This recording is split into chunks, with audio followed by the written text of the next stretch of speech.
Birodar, Allohning arqonidan boshqa hamma arqonlar uziladi.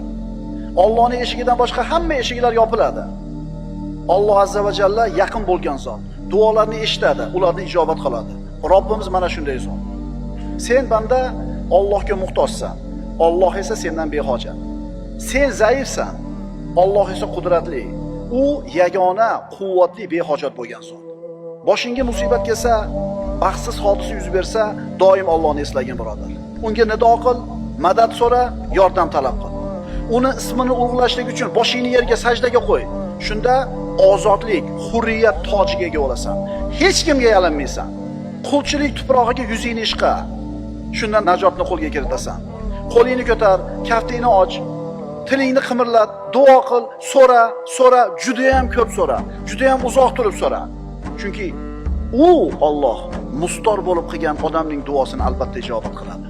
Mustorning duosini ijobat qilgan, hozir ham ijobat qiladi, bundan keyin ham ijobat qiladi. Shuning uchun birodar, Allohdan so'ra. Mustor bo'lib so'ra, tinimsiz so'ra, doim so'ra, kecha kunduz so'ra, tilingga siqqanicha so'ra. Bilgan eng katta raqaming necha? O'sha raqamni o'shuncha raqamga ko'paytirib shuni so'ra. Birodar, Robbingga intil.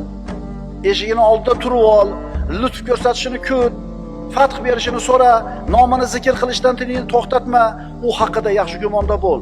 Mustor bo'lib duo qil, unga o'zingni bag'ishla, unga yuz tut, shunda baxtli bo'lib najotga yetasan.